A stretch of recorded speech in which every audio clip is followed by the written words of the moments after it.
करनाल की अनाज मंडी में पिछले 23 तारीख से जो आड़ती हैं वो अपनी मांगों को लेकर धरने पर बैठे हुए थे और अनशन पर बैठे हुए थे। लगातार जो विपक्षी दल के नेता हैं वो भी यहां पर पहुंच रहे थे। तो वहीं आपको बता दें कि हरियाणा के पूर्व मुख्यमंत्री भूपेंद्र सिंह हुड्डा आज करनाल पहुंचे, आड़तियों से बातचीत की और उनका अनशन खत्म करवाया। इसके साथ ही अगर हम बात करें तो लड़ाई उनकी जारी रहेगी, लेकिन जो अनशन था उसे आज समाप्त करवा दिया गया। तो वहीं अगर हम बात करें जो कांग्रेस में राष्ट्रीय अध्यक्ष की बात चल रही है, उस अलग अलग नाम उसमें सामने आ रहे हैं। तो वहीं आपको बता दें कि इस सवाल पर भी उनका साफ तौर पर कहना है कि जो अक्टूबर में राष्ट्रीय अध्यक्ष के चुनाव होने हैं उसमें साफ हो जाएगा कि कांग्रेस का राष्ट्रीय अध्यक्ष कौन बनता है, कमान किसके हाथ में आती है। तो वहीं जो हाल ही में सर्वोच्च न्यायालय के एसजीपीसी हरियाणा को लेकर जो निर्देश आए हैं, जो आदेश जो है जारी किए गए हैं कि जिसमें एसजीपीसी जो है हरियाणा की वो अलग बनाई जाएगी, उसको लेकर आपको बता दें कि जो मुख्यमंत्री मनोहर लाल खट्टर वो लगातार गुरुद्वारों में जाते नजर आ रहे। तो वहीं इस पर पूर्व मुख्यमंत्री भूपेंद्र सिंह हुड्डा ने साफ तौर पर कहा कि इससे पहले तो वो कभी गुरुद्वारों में नहीं गए और ये लड़ाई कांग्रेस ने लड़ी थी, हमारे राज्य में ये लड़ाई शुरू की गई थी। क्या कुछ करनाल पहुंचे पूर्व मुख्यमंत्री भूपेंद्र सिंह हुड्डा ने कहा,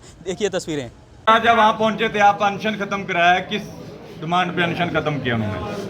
देखिए, मेरे को पता लगा कि मेरे को बहुत सारे किसान मेरे पास आए। किसान को दोहरी मार पड़ रही है। एक तो जो मौसम की वजह से खेत में मार पड़ी है और दूसरा मंडी में खरीद नहीं की, किसान बर्बादी की तरफ जा रहा है। दूसरा आड़तियों को भी कोई लाभ नहीं हो रहा था, इनकी कोई मार नहीं रही थे। और तीसरा मजदूर जो है ना, मजदूरी उनकी बंद हो गई थी। और साथ मेरे आड़ती भाई आमरण अनशन पे बैठे। तो मेरे को पता लगा तो मैंने कहा मैं प्रयास करूँगा ताकि किसान भी बचे, आड़ती भी बचे, कभी वो और भी मजदूर भी बचे। तो मैंने इनसे निवेदन किया, आप अपना आमरण अनशन वापस लें। जो आपकी मांगे हैं उसके लिए हम आपके साथ करेंगे, आप उसका संघर्ष करें, क्योंकि ये सरकार तो अंधी बहरी सरकार है। और किसान की जो है, क्योंकि आप देख रहे हैं क्या उसकी हालत हो रही है, उस खरीद और तुरंत खरीद शुरू करें ताकि किसान को भी राहत मिले। मैं आभारी हूँ उनका, उन्होंने मेरे आए हुए की बात मानी और मंडी का पी लिया और आपने स्थगित कर दिया। सर, एक राजस्थान में काफ़ी जो है शीर्ष नेता पहुंचे हैं, वहाँ पे चल रहा है राजस्थान में। क्या कहना चाहेंगे अशोक गहलोत को लेके? बड़ी उठापटक चल रही है, कई विधायकों ने इस्तीफा देने की बात कही है, किस तरह देखते हैं आप? राजस्थान का मेरे क्या मालूम, हमारी खबरें ही पढ़ता हूँ। एक अशोक गहलोत राजस्थान नहीं चला पाए तो देश कैसे चलाएंगे अगर वो अध्यक्ष बनते हैं? अनिल विज जी का बयान आया। विज साहब ने हरियाणा चला दिया। हरियाणा ने तो याद देखा नहीं, सारा किसान मजदूर कर्मचारी व्यापारी सारे हड़ताल में बैठे। 1 अक्टूबर को हुड्डा साहब कांग्रेस की ही टांग खींच रही है। इसका उदाहरण देखने में सामने आया है। जो कृष्णमूर्ति हुड्डा है वो कहते हैं कि जो भूपेंद्र हुड्डा है वो धोखेबाज है, कांग्रेस का सतर गिरा रहे हैं। और यात्रा के दौरान राहुल गांधी को इस बारे में बताएंगे वो। प्रजातंत्र है, डेमोक्रेसी है। उन्होंने कहा 1977 में भी बाप बेटा ने धोखा दिया था कांग्रेस को। जो कोई प्लाट के जो थर्ड फ्रंट की बात कल आई है सर, जब कल 25 सितंबर को जो ताऊ देवीलाल के जन्मदिन की जयंती के उपलक्ष्य में जो थर्ड फ्रंट की बात आई, थर्ड फ्रंट बनेगा, उसको कैसे देखते हैं कांग्रेस? थर्ड फ्रंट क्या होता है भाई? थर्ड फ्रंट में बताओ, मैं समझ में नहीं। थर्ड फ्रंट कौन है?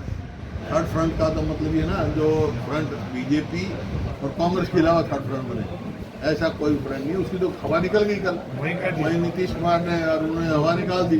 थर्ड फ्रंट की बात बगैर कांग्रेस के कोई फ्रंट नहीं। 1 अक्टूबर को कुमारी शैलजा करनाल वो तो चौटाला साहब तो अपने उस पर राजनीतिक भूमि खिसकी हुई है, उसको तलाश कर रहे हैं। जबकि एक विधायक हो जिस पार्टी का, वो थर्ड फ्रंट की बात करेगा। वो कह रहे हैं सोनिया गांधी से मिलेंगे। मिलो प्रधानमंत्री सबसे मिलते। 1 अक्टूबर को कुमारी धान की फसल मतलब बर्बाद हो गई, किसान की धान की फसल बर्बाद हो गई बारिश में। ना कोई सरकार बोली ना, मतलब सरकार को चाहिए, सरकार की जिम्मेवारी है, तुरंत गिरदावरी कराएं और जो किसान का नुकसान हुआ है उसको पूर्ति करें। सर, 1 अक्टूबर को कुमारी शैलजा करनाल आ रही है, तो वहीं आज एक कॉन्फ्रेंस में जो कांग्रेस के विधायक हैं उनकी ओर से कहा गया है कि राष्ट्रीय अध्यक्ष कुमारी शैलजा को बनाया जाना चाहिए। भाई 30 तारीख तक जो है कांग्रेस अध्यक्ष का चुनाव है, 30 तारीख तक नामांकन भरे जाएंगे। तो 30 को जब पूरे हो जाए फिर 1 तारीख को मेरे से बात कर लेना। कौन एक एसजीपीसी को लेकर सुप्रीम कोर्ट के फैसले के बाद जो मुख्यमंत्री है लगातार गुरुद्वारों में जाते दिख रहे हैं। 8 साल तक तो वो दिखे नहीं।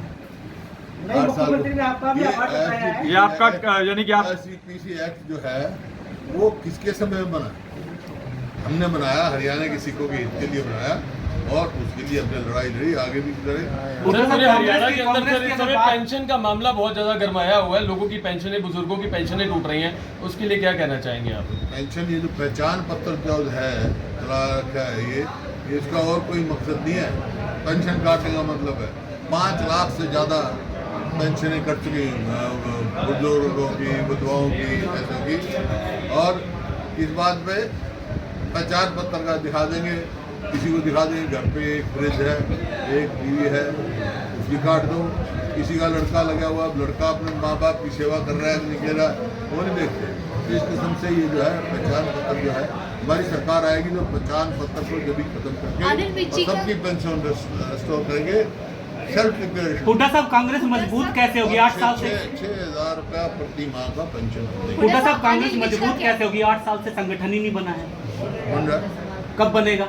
जल्दी बनेगा। अभी कांग्रेस अध्यक्ष का चुनाव है, 19 अक्टूबर तक चुनाव हो जाएगा। 8 साल से क्यों नहीं बना पाए? 8 साल से क्यों नहीं बना पाए कांग्रेस? जिन्हें नहीं बनाया, मैं तो अध्यक्ष नहीं था। हुड्डा साहब, अनिल विज का कहना है कि जो कांग्रेस इकट्ठी है बुझे हुए दिए हैं, कर्तव्य दिखाते हैं।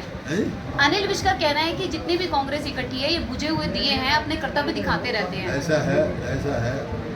अनिल विज जी जो है मेरे मित्र हैं, आपको विधानसभा वो तो कभी कुछ कहते हैं, सवेरे कुछ, दोपहर को कुछ, शाम को कुछ कहते हैं। एक भारत के अंदर डीटीपी लगातार अवैध कॉलोनियों को तोड़ रहे हैं और ये बताया जा रहा है जितने भी नशा के कारोबारी हैं पूरे हरियाणा के अंदर ये कार्रवाई चल रही है, उसके लिए क्या कहना चाहते हैं? क्या सही चल रहा है ये सर जो अवैध जो नशे के जो कारोबारी है, जो उनकी संपत्ति है, कोर्ट ने भी उनको सजा दे दी, लेकिन अब उनकी संपत्ति को जो है बुलडोजर चलाया जा रहा है। जो गैर कानूनी बनी हुई है तो चला एक हरियाणा तस्करी करते हैं उनकी प्रॉपर्टी पर चलाया जा रहा है सर। वो सजा भी भुगत चुके हैं। तस्करों को अंदर कर देना चाहिए, तस्करों को ज़्यादा सजा देनी चाहिए। राहुल, आज जो है सबसे खतरा जो है वो ड्रग का हुआ हरियाणा में, जिसकी वजह से अपने हरियाणा में एंटर ना करें तो पंजाब की एक जनरेशन तो खराब इसी वजह से हो गई।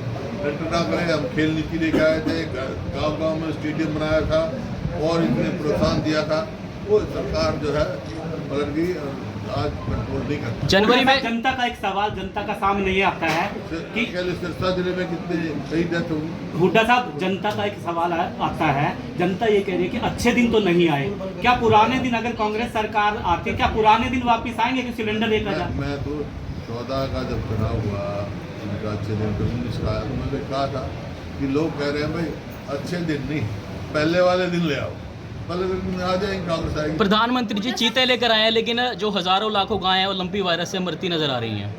प्रधानमंत्री जी चीते लेकर आए हैं विदेश से, लेकिन जो गायें हैं देश में वो लंपी वायरस से लगातार मरती नजर आ रही हैं। उसका इलाज करना चाहिए, बहुत जो है उसमें मिल्क प्रोडक्शन भी कम होगी और लंपी जो है बहुत तेजी से फैल रहा है, उसके ऊपर लगातार सवाल उठ रहे हैं राहुल गांधी की 40,000 की टी शर्ट पर। है जी।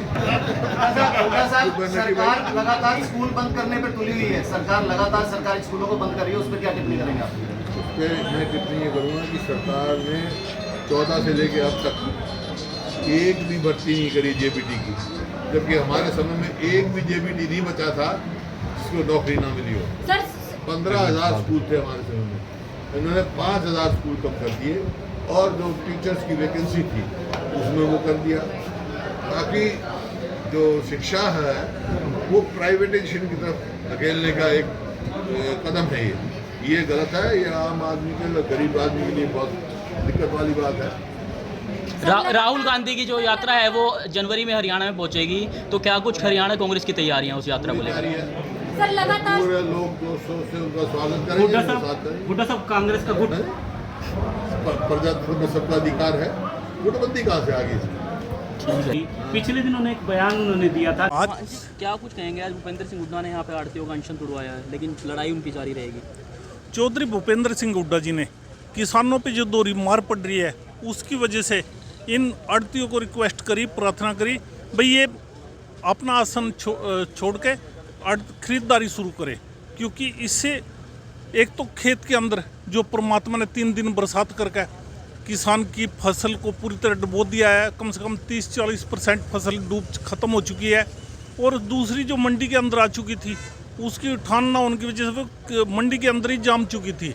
इस तरह डबल मार पड़ रही थी किसानों के ऊपर। उसके लिए हुड्डा जी ने स्पेशल इनको प्रार्थना करी और इन्होंने मान्या, हुड्डा जी की रिक्वेस्ट मानी और हुड्डा जी ने आश्वासन दिया जब भी कांग्रेस का राज आएगा एक मांग मानी जाएगी।